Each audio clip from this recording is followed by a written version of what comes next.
हाँ जी जो क्वेश्चन लिखिएगा जो थ्योरी का section 37 of partnership act 1932, section 37 of partnership act 1932, section 37 of partnership act 1932 क्या बताता है? राइट ऑफ आउटगोइंग पार्टनर बताता है बच्चों, राइट ऑफ आउटगोइंग पार्टनर बताता है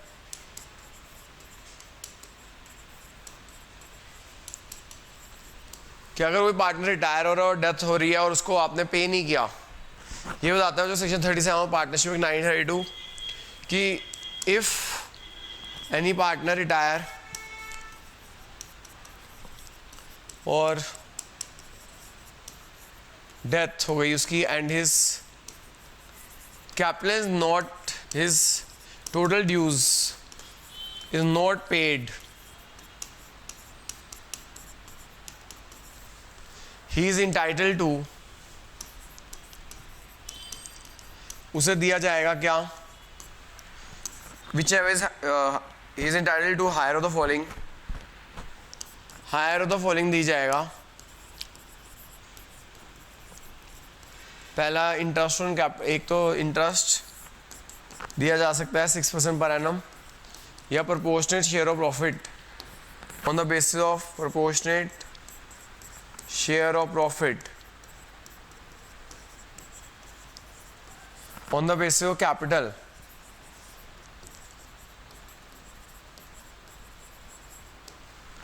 whichever is higher।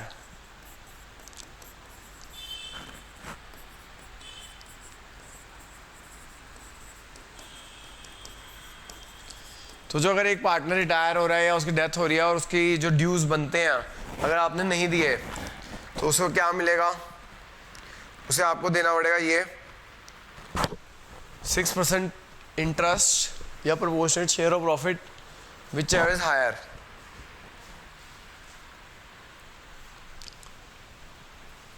थ्योरी का क्वेश्चन इंपॉर्टेंट है एज वेल एज एक स्कूल में एक नंबर का प्रैक्टिकल भी आ गया था इसी थ्योरी के इसी कंसेप्ट के ऊपर। हाँ जो नोट कर लिया, ये चलूँ मैं आगे लिखवाऊँ प्रैक्टिकल इसका एक क्वेश्चन। हाँ जी बच्चों हो गया नोट, इरेज कर रहा हूं मैं।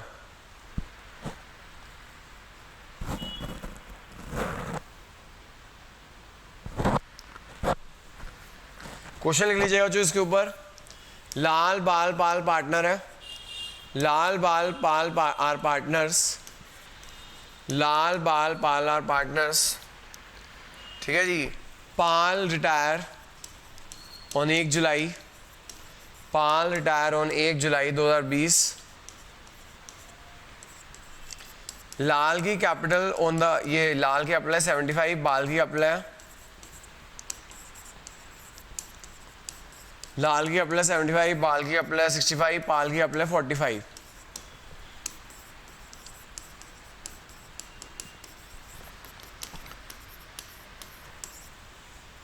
Till year ends on 31st December, year ends on 31st December, till year end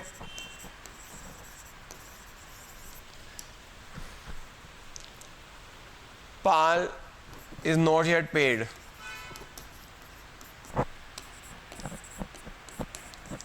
state what amount he will get according to section 37, state what amount he will get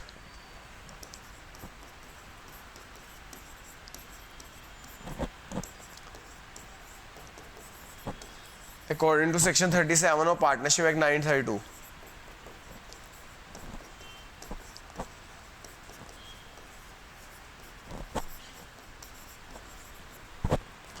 तो जो ये तीन partner है लाल बाल और पाल, ठीक है, लाल जो है उसकी कैपिटल है 1 जुलाई को 75, पाल की है 65, पाल की है 45।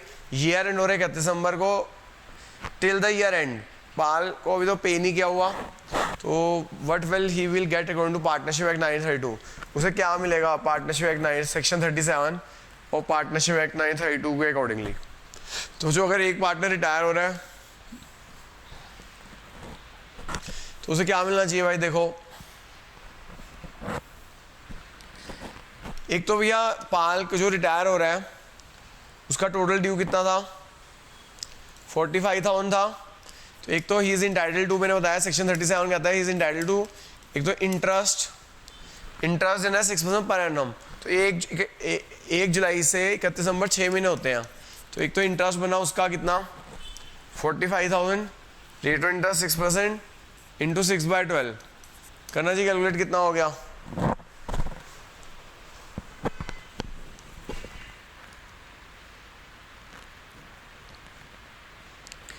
ये आ रहा जो 1350।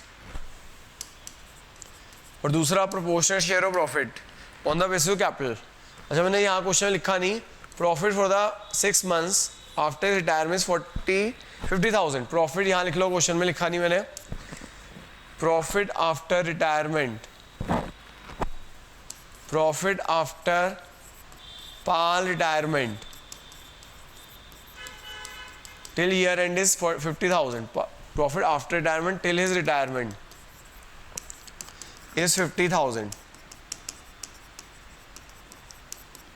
तो जो पाल रिटायर हो रहा है उसको हमें देना है 50,000 रुपये टिल इज रिटायरमेंट, 50,000 रुपये। तो मैंने बताया कि सेक्शन 37 कहता है कि अगर कोई पार्टनर को सेटल नहीं किया हो, उसको वो रिटायर हो गया और डेथ हो गया और उसको पैसे दिया ना हो, he is entitle to 6% per annum या proportional share of profit on the basis of capital.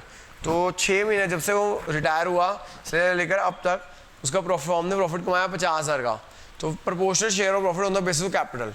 तो बच्चों देखो, लाल की कैपिटल थी 75, बाल की कैपिटल थी 65, पाल की कैपिटल है 45। तो पाल की कैपिटल 45 अपॉन टोटल कैपिटल, इन तीनों को ऐड कर दो, अपॉन टोटल कैपिटल, इन तीनों की कैपिटल को ऐड कर दीजिए। तीनों की कैपिटल को ऐड करोगे आ गया 185। तो पाल की कैपिटल ऊपर रखी बच्चों, ये पाल की कैपिटल है और ये तीनों पार्टनर की कैपिटल का सम है, सम ऑफ तीनों पार्टनर जिस दिन रिटायरमेंट हुई। तो ये आ जाएगा जो 12,162 विच इज हायर। तो इन दोनों में से हायर कौन सा है, हायर इज 12,162, तो हायर इज 12,162। तो जो 31 दिसंबर तक उसका ड्यू टोटल कितना हो गया, एक तो 45,000 तो उसकी कैपिटल वापस करनी थी, प्लस ये उसको ये भी दिया जाएगा, दोनों को मिला के ये उसको देना पड़ेगा। तो 31 दिसंबर तक उसका ड्यू इतना हो जाएगा। समझ आ गई जो बात। तो ये था हमारा सेक्शन 37 और पार्टनरशिप एक्ट 1932। इंपॉर्टेंट है, कई स्कूलों में आया भी है ये क्वेश्चन, प्री बोर्ड में भी। ठीक है, नोट हो गया जो, आगे चले।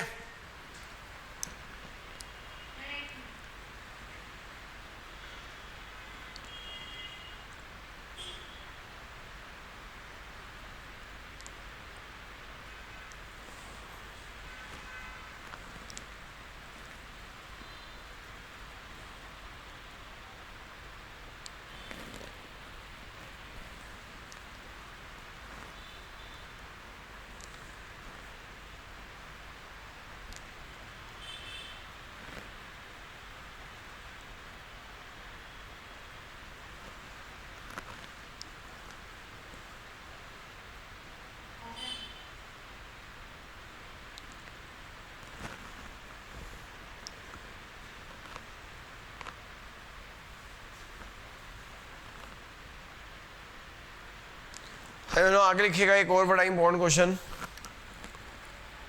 Mode of dissolution. Mode of dissolution,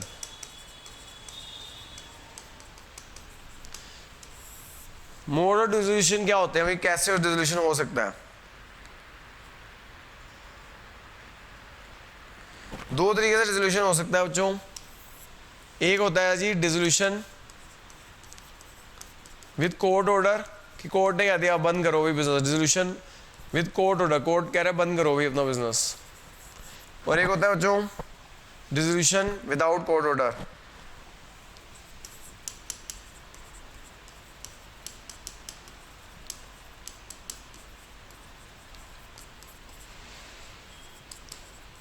ठीक है, ये तो डिसोल्यूशन दो तरीके से हो सकता है, एक विद कोर्ट ऑर्डर, एक without court order.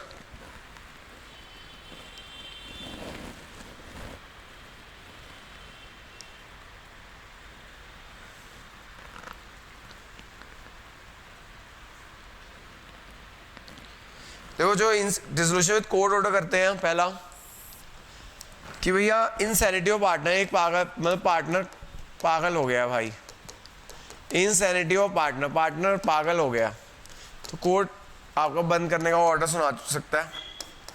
Permanent incapacity of a partner, मतलब एक पार्टनर परमानेंट इनकैपेसिटी हो गया, मतलब कि वो बिजनेस नहीं कर सकता किसी भी रीजन की वजह से, हैंडीकैप हो गया, अंधा हो गया, या किसी और रीजन की वजह से इनकैपेबल हो गया बिजनेस करने के। वो कोई मिसकंडक्ट कर दिया उसने, मिसकंडक्ट ऑफ अ पार्टनर, कोई मिसकंडक्ट कर दिया, सही काम नहीं किया जो या फिर बिजनेस कॉन्टिन्यूड लॉसेस अर्न कर रही है, बिजनेस कॉन्टिन्यूड लॉसेस कर रही है, तो कोर्ट वाइंडिंग अप सुना सकता है, बंद कर सकता है, डिसोल्यूशन कर सकता है। कोई प्रेजेंट ब्रीच ऑफ एग्रीमेंट, कोई एग्रीमेंट किसी के साथ किया था वो ब्रीच कर दिया है, गवर्नमेंट के साथ कोई एग्रीमेंट किया था या किसी के साथ एग्रीमेंट किया था उसको उन्होंने पूरा नहीं किया, तो कोर्ट सुना सकता है।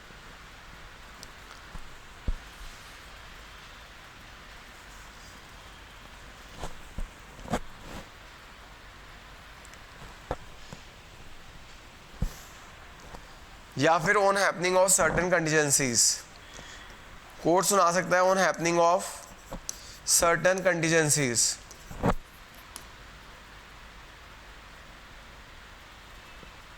नहीं, ये तो बस यही है, कोर्ट इन चीजों के अंदर आपका सुना सकता है जी फैसला। अब आ जाओ डिसोल्यूशन विदाउट ऑर्डर कोर्ट, कि किन केसेस के अंदर डिसोल्यूशन बिना कोर्ट की इंटरवेंशन के बिना भी हो सकता है। किन के? Present breach of agreement by the partner, कोई ब्रीच ऑफ एग्रीमेंट कर दिया है जी, breach of agreement by the partners, कोई एग्रीमेंट तोड़ दिया है किसी के साथ, partnership breach, present breach of agreement by the partners, कोई ब्रीच ऑफ एग्रीमेंट कर दिया जी पार्टनर्स ने, तो आपका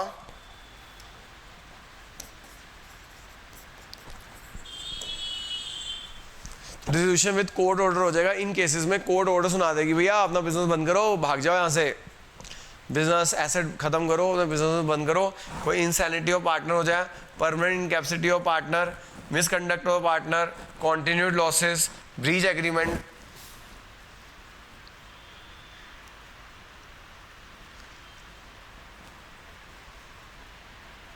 हाँ जी, हो गया जी, चले आगे।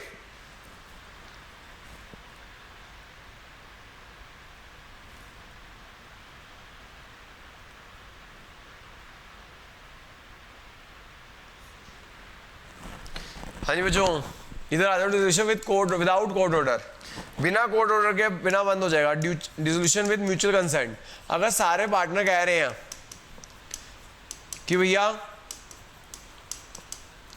बिजनेस मिलकर, मतलब सबकी सहमति है बिजनेस बंद कर देना चाहिए, तो बिना कोर्ट इंटरवेंशन के बिना आपका बिजनेस बंद हो सकता है। Dissolution with mutual consent.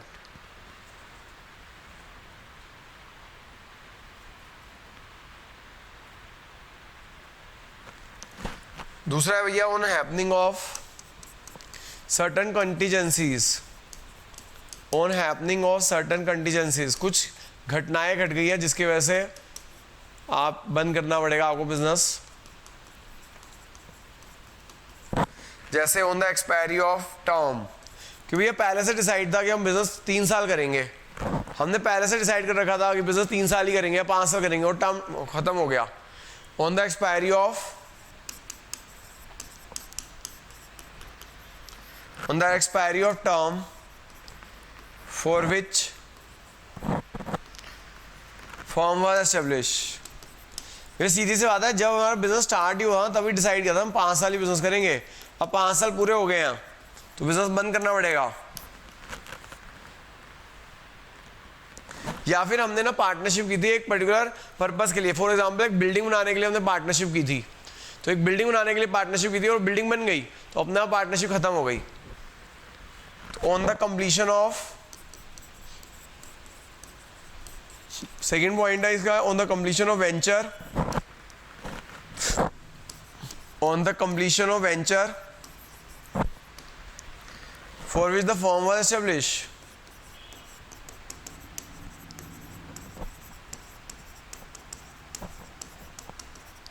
तो भैया वो टाइम खत्म हो गया, मतलब ये था, ये इसमें टाइम खत्म हो गया कि हमने 5 साल के लिए पार्टनरशिप की थी और टाइम खत्म हो गया। और ये क्या बच्चों, हमने एक पर्टिकुलर पर्पस के लिए पार्टनरशिप की थी, वो पर्पस पूरा हो गया। फॉर एग्जांपल एक बिल्डिंग बनाने के लिए पार्टनरशिप की थी या एक पर्टिकुलर प्रोजेक्ट के लिए काम किया था और वो पूरा हो गया। फॉर एग्जांपल दिल्ली मेट्रो का एक फेज बनाने के लिए हमने पार्टनरशिप की थी, वो फेज बन गया तो ऑटोमेटिकली पार्टनरशिप खत्म। या फिर कोई पार्टनर की डेथ हो जाए, on the death of the partner, 2 partner है, एक पार्टनर डेथ हो गई तो बिजनेस खत्म, पार्टनरशिप खत्म, रिजोल्यूशन हो गया। कोई पार्टनर इंसॉल्वेंट डिक्लेयर हो जाए ऑन द एडजुडिकेशन ऑफ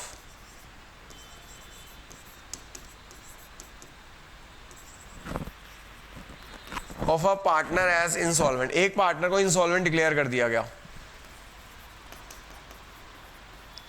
एक पार्टनर कंगाल हो गया तो भी आपका डिसोल्यूशन हो सकता है।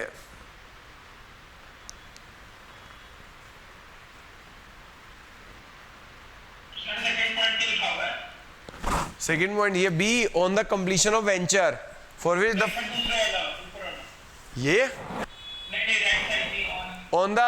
on the happening of certain contingency, on the happening of certain contingency, happening of certain contingencies, कुछ ऐसी घटनाएं घट गई है जिसकी वजह से अपने आप बिजनेस बंद हो जाएगा।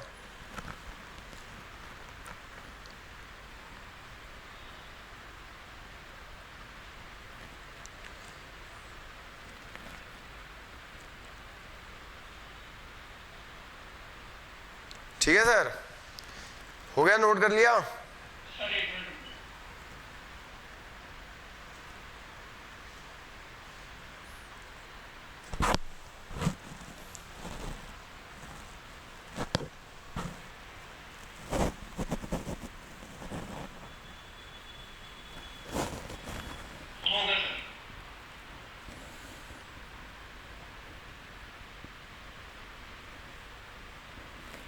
हाँ, जो आगे चलते हैं, एक सेक्शन लिखे हो जो डिसोल्यूशन का ही है, section 48 settlement of accounts. Erase कर रहा हूँ जी अगला पेज। हाँ जी, लिखिएगा section 48, section 48 settlement of account, section 40 of partnership act 1932।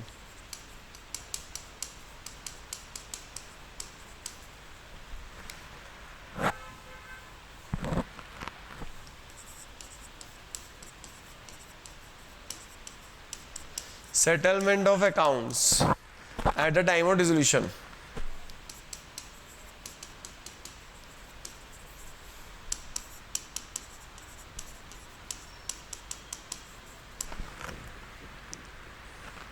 ये ना ट्रीटमेंट और लॉस बताता है, जो settlement account at time of dissolution, अगर लॉस हो तो ट्रीटमेंट और लॉसेस बताता है कि अगर डिसोल्यूशन के टाइम पे लॉस हो तो क्या करेंगे। ट्रीटमेंट और लॉसेस देखो, जो अभी तो आप ना सिंपल डिसोल्यूशन है 12th में, जहाँ पे सिर्फ पार्टनर कंगाल नहीं होते हैं, लेकिन आगे जाके आप जब ग्रेजुएशन और डिसोल्यूशन फिर आएगा, वहाँ पे ना एडवांस डिसोल्यूशन है, वहाँ पे पार्टनर कंगाल हो जाते हैं, मतलब वो अपनी जो उनका डेबिट बैलेंस होता है कैपिटल का, और वो डेबिट बैलेंस भी पे नहीं कर पाते, तो उसको भी लॉस ही बोलते हैं, उसे डेफिशिएंसी बोलते हैं। तो यहाँ पे लिखा हुआ है लॉसेस इंक्लूडिंग, जो फर्म ने लॉस कमाया, इंक्लूडिंग डेफिशिएंसी ऑफ कैपिटल, के डेफिशिएंसी ऑफ कैपिटल मतलब जो पार्टनर का डेबिट बैलेंस है, जो वो फर्म घर से लेकर नहीं आ पा रहे, deficiency of capital are to be paid in following order.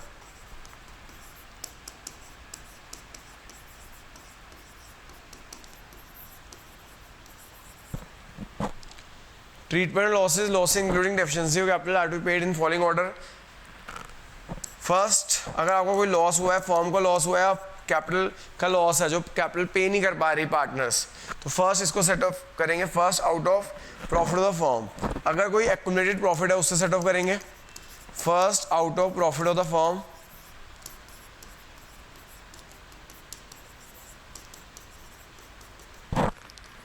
अगर वो नहीं है तो दूसरे पार्टनर कैपिटल से, देन कैपिटल ऑफ पार्टनर दूसरे पार्टनर कैपिटल से,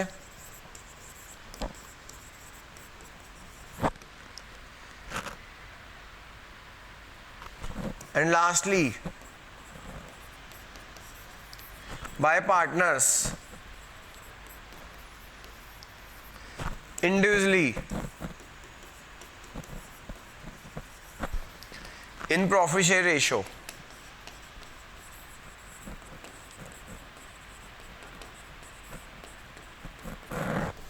ये कहना चाहता है बच्चों, अगर कोई फर्म को लॉस होता है,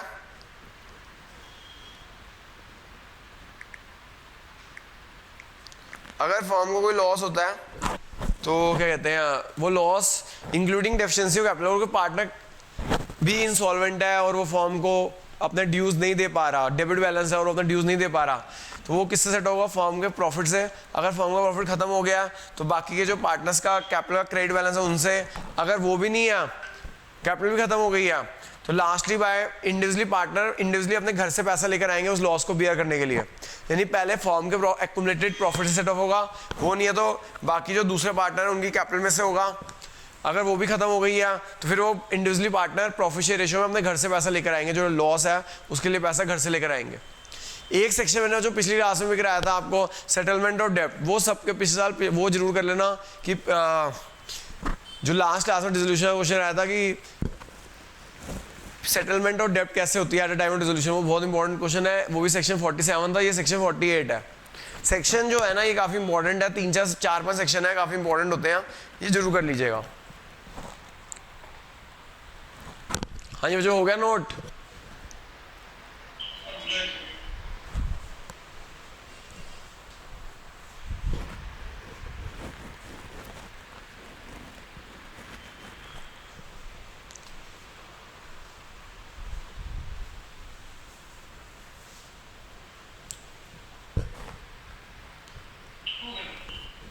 अब जो एक क्वेश्चन कराने जा रहा हूँ बहुत इंपॉर्टेंट है, section 52 sub section 2 of companies act 2013, इसके ऊपर direct as well as indirect question बहुत आया। सेक्शन 52 और sub section 2 of companies act 2013, इसके ऊपर इनडायरेक्ट क्वेश्चन भैया बहुत बार आया पेपर में। ये क्या बताता है सेक्शन 52 सब सेक्शन 2, ये बताता है uses of security premium reserve, uses of security premium reserve, कि सिक्योरिटी प्रीमियम रिजर्व का क्या यूज कर सकते हो। इसके ऊपर डायरेक्टली और इनडायरेक्टली क्वेश्चन बहुत बार आया है जी। हाँ जी, uses of security premium reserve क्या है बच्चों? पहला, आप सिक्योरिटी प्रीमियम को यूज कर सकते हो बोनस शेयर इशू करने के लिए कर सकते हो। बोनस शेयर क्या होते हैं? एग्जिस्टिंग शेयर्स को, बोनस शेयर्स क्या होते हैं? एग्जिस्टिंग शेयर्स को हम शेयर्स दे सकते हैं, एग्जिस्टिंग शेयर्स को हम शेयर्स दे सकते हैं विदाउट टेकिंग मनी, मतलब एक तरह रिजर्व्स को कन्वर्ट कर देते हैं हम शेयर्स में, और एग्जिस्टिंग शेयर होल्डर को शेयर दे देते हैं। एग्जिस्टिंग शेयर होल्डर को हम शेयर दे देते हैं without taking any money, reserves को कन्वर्ट कर देते हैं कैपिटल में, यानी security premium debit to share capital हो जाती है entry. Security premium debit to share capital होता है, या एग्जिस्टिंग शेयर होल्डर को ही हम शेयर देते हैं out of reserves and profit, जिसमें सिक्योरिटी प्रीमियम भी यूज कर सकते हैं। दूसरा है बेटा buy back of shares, buy back of equity shares, अपने ही शेयर्स मार्केट से कंपनी बाय बैक कर लेती है, अपने ही शेयर्स कंपनी मार्केट से बाय बैक कर लेती है। फॉर एग्जांपल कंपनी को लगता है यार कि हमें, कंपनी को लगता है अपने शेयर की प्राइस बहुत गिर गया, तो सीधे से बात है भाई, जो शेयर मार्केट में डिमांड, आपका जो प्राइस है डिटरमिन होता है डिमांड सप्लाई से, तो उन्हें क्या लगता है कि यार शेयर का प्राइस बहुत गिर गया, उन्हें शेयर का प्राइस बढ़ाना है, तो वो क्या करते हैं अपने ही शेयर मार्केट से बाय बैक कर लेती है। मार्केट से अपने शेयर बाय बैक करने का क्या फायदा होगा? सप्लाई कम हो जाएगी शेयर्स की, सप्लाई कम होगी और डिमांड तो उतनी रहेगी, तो क्या होगा? आपने इकोनॉमिक्स में पढ़ा होगा 11th में माइक्रो इकोनॉमिक्स में, कि आपकी सप्लाई कम हो जाए और डिमांड बढ़ जाए तो प्राइस बढ़ जाता है। तो इस तरह कंपनी अपने ही प्राइसेस के शेयर मार्केट में बढ़ाने के लिए ऐसा कर सकते हैं ताकि गुडविल बढ़े। और भी कई रीजंस होते हैं, वो आप कंपनी लॉ में आगे ग्रेजुएशन पढ़ोगे। तीसरा होता है जो writing of capital losses, writing of capital losses. Example, preliminary expenses को राइट ऑफ करना, प्रिलिमिनरी एक्सपेंसेस होते हैं कंपनी को फॉर्म करने के खर्चे, इनको राइट ऑफ करना। अंडरराइटिंग कमीशन, अंडरराइटर गारंटी लेते हैं हम आपके शेयर बिकवा देंगे, शेयर डिवेंचर बिकवा देंगे, नहीं बिकवा पाए तो हम ले लेंगे, तो ये अंडरराइटिंग कमीशन भी एक तरह का कैपिटल लॉस है। फिर है जो चौथा यूज है इसका, प्रीमियम अंशों को राइट ऑफ करना। प्रीयर्ड ऑप्शन आपको मैंने कैश फ्लो में बताया हुआ है और भी कई जगह बताया हुआ है प्रीयर्ड ऑप्शन की जो प्रेफरेंस शेयर है डिवेंचर्स हम जब रीपे कर रहे होते हैं तो एक्स्ट्रा कंपनी पे कर देती है तो उस लॉस को प्रीयर्ड ऑप्शन कहते हैं। तो इन चारों, हाँ जी सर, क्या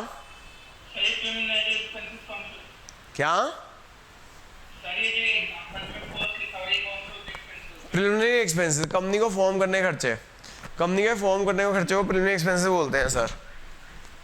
ठीक है सर। एक क्वेश्चन ये भी आता है कि इनमें से ना वेल्थ, इनमें से कौन सा यूज सिक्योरिटी होगा wealth of the shareholder maximise करता है, विच, या फिर ऐसा जाता है which is the best use, which is the best use of security premium, which is the best use of security premium, या फिर which is the best use of security premium, या फिर आप कह सकते हो which use of security premium result in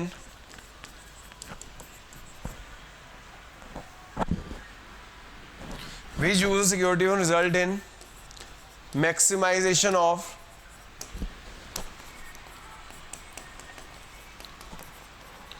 shareholder wealth। किससे share holder wealth maximise हो जाएगी?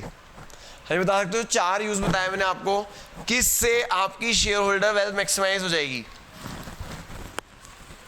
देखो जो बाकी तीन से कुछ नहीं होने वाला, जो पहला है ना दैट इज बोनस शेयर्स, उन्हें एक नए शेयर्स मिल जाएंगे फ्री में, तो ऑब्वियसली उनका मार्केट प्राइस शेयर का बढ़ेगा तो वेल्थ मैक्सिमाइज हो जाएगी ना। तो इसका आंसर है जो bonus shares to the existing share holder, क्योंकि उन्हें एक शेयर फ्री में मिल रहा है तो उनका मार्केट प्राइस बढ़ेगा, उनकी वेल्थ बढ़ जाएगी। जहाँ एक शेयर था मान लो उन्हें एक और बोनस शेयर मिल गया तो उनकी वेल्थ बढ़ेगी, उससे मार्केट प्राइस बढ़ेगा, उनकी वेल्थ बढ़ेगी। बाकी तो सब कुछ तो कोई फायदा नहीं होने वाला उनको। जो एक जिनके पास ना वो इसके ऊपर थ्योरी के क्वेश्चन इनडायरेक्ट भी आए हुए हैं, स्पायरल निकाल लेना कंपनी अकाउंट्स की जिसमें इश्यू शेयर्स है, कंपनी अकाउंट्स की स्पायरल निकाल लो जिसमें इश्यू शेयर्स है, इश्यू शेयर चैप्टर निकाल लो, उसके थ्योरी के क्वेश्चन आए हुए हैं इनडायरेक्ट। और क्योंकि काफ़ी इंपॉर्टेंट है ये टॉपिक, ये सेक्शन 52 या तो डायरेक्ट क्वेश्चन आ जाता है कि एक्सप्लेन, या तो ऐसे आ जाएगा explain section 52 sub section 2 of the company act, या ऐसे आ जाएगा यूजेज ऑफ सिक्योरिटी प्रीमियम, या फिर इनडायरेक्ट क्वेश्चन भी पेपर में आए हुए हैं इसके।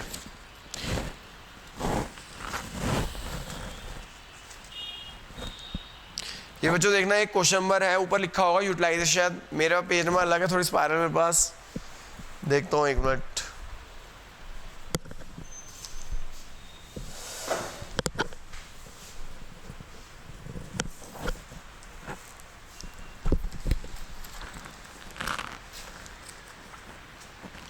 हाँ जो स्पायरल का निकाल लीजिएगा पेज नंबर 116, पेज नंबर 116 निकाल लेना बच्चों, पेज नंबर 116 निकाल लीजिएगा। पेज नंबर 116 है, क्वेश्चन नंबर 4 है, page number 116 question 4। Triple S 2010 में 1 मार्क्स का क्वेश्चन आया था थ्योरी का। SS triple S limited as a paid of share capital 60 lakh, share capital बच्चों 60 लाख की, 15 lakh in the security premium reserve है, 15 लाख रुपए सिक्योरिटी प्रीमियम रिजर्व में है। Company management does not want to carry over this balance, company security premium के balance को carry forward नहीं करना चाहती, बैलेंस शीट में नहीं दिखाना चाहती। State the purpose for the balance can be utilise, आपको पर्पस बताना है इसका यूटिलाइज क्या हो सकता है। सीधी सी बात है, जो शेयर कैपिटल दे रखी है तो सबसे बेस्ट यूज है बोनस शेयर्स। तो आप बता दो ये कंपनी सिक्योरिटी प्रीमियम को कैरी फॉरवर्ड नहीं करना चाहती तो इसका यूज क्या करें। तो use of security premium is to issue bonus shares to the existing shareholder।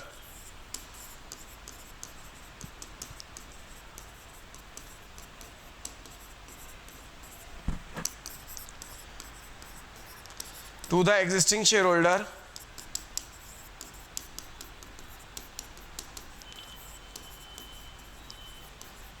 किस रेशियो में सर? देखो सर यहाँ सिक्योरिटी में 15 लाख, यहाँ शेयर प्लस 60 लाख, तो अगर रेशियो देखेंगे तो 4:1 आएगी। जिसका एक शेयर है मतलब हम क्या दे सकते हैं, जिसका 4 शेयर है उसे 1 शेयर दे देंगे। तो use of security premium is to issue bonus share to the existing share holder